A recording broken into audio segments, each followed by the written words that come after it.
Olá, turma, tudo bem?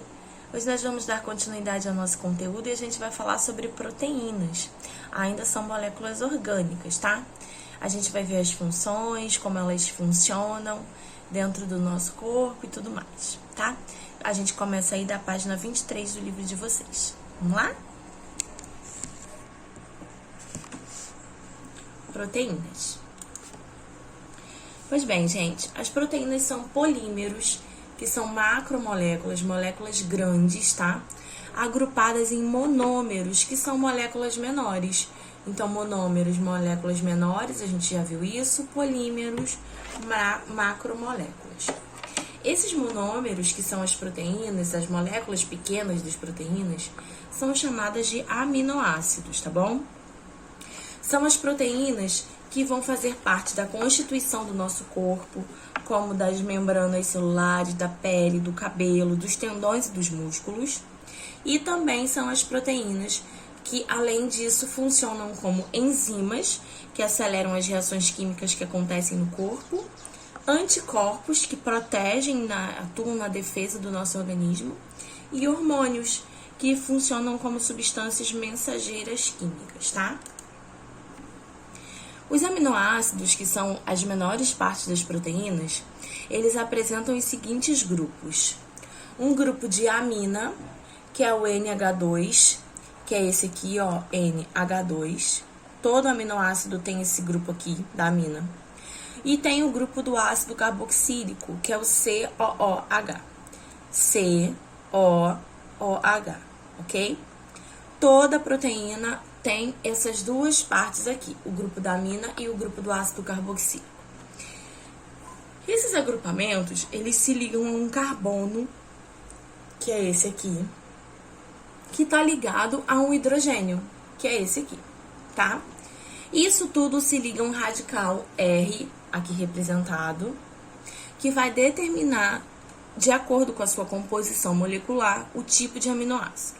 Então, aqui vai se encaixar o formato do aminoácido que vai ser formado, tá? Olha, 20 aminoácidos fazem parte das estruturas das proteínas. Então, nós temos aqui alguns exemplos, ó.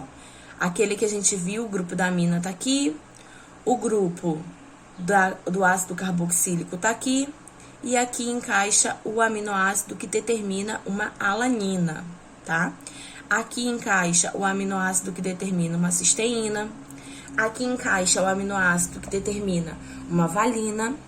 E aqui encaixa o aminoácido que determina uma fenilalanina, tá? Esses são alguns tipos de aminoácidos. Os aminoácidos sintetizados no laboratório, eles são chamados de aminoácidos sintéticos, ok?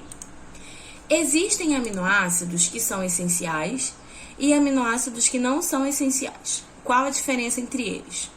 Os essenciais são aqueles cujo corpo não consegue sintetizar, não consegue produzir, a gente precisa buscar isso em alimentos.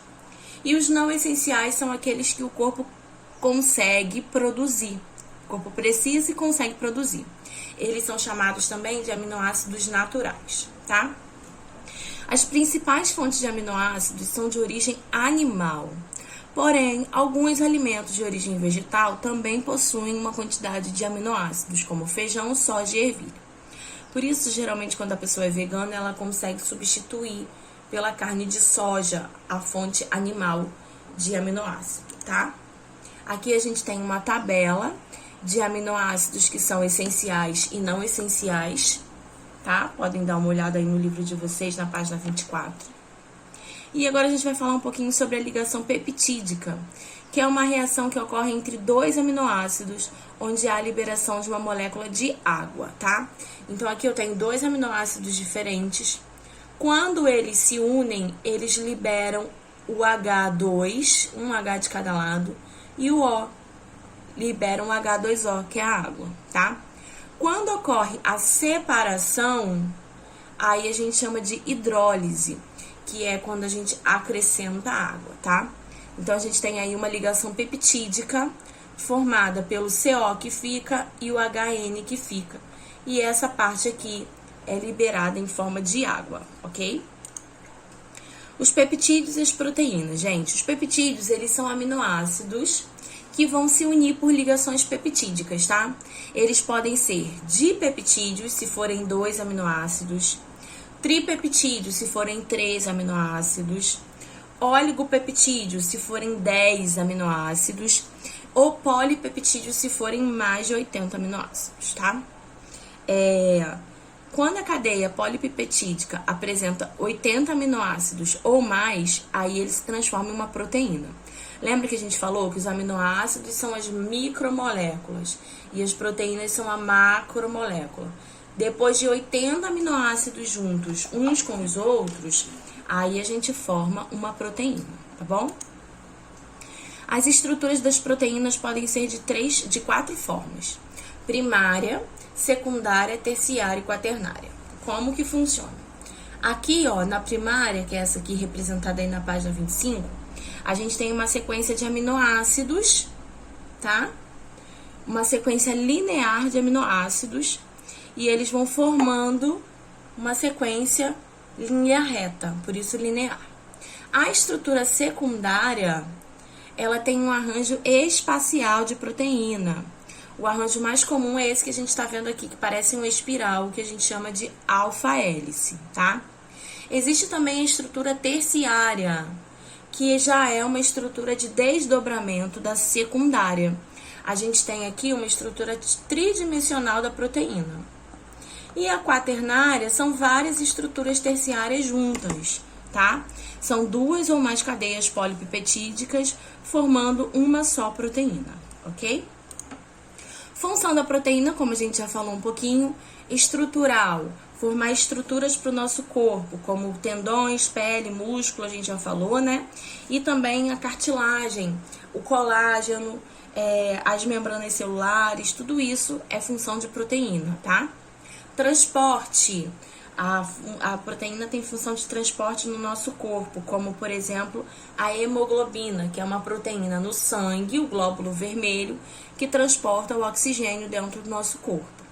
Além disso, a gente ainda tem a função de defesa, como os anticorpos. Os anticorpos são proteínas. Quando o nosso organismo é invadido por algum agente patológico, algum antígeno, algum vírus, alguma bactéria, algum micróbio, os anticorpos que vão tentar solucionar isso, tá? E também funcionam como catálise, que são aquelas que são necessárias para que ocorra uma reação química, tá? Com maior rapidez. A gente tem aí o exemplo, as enzimas.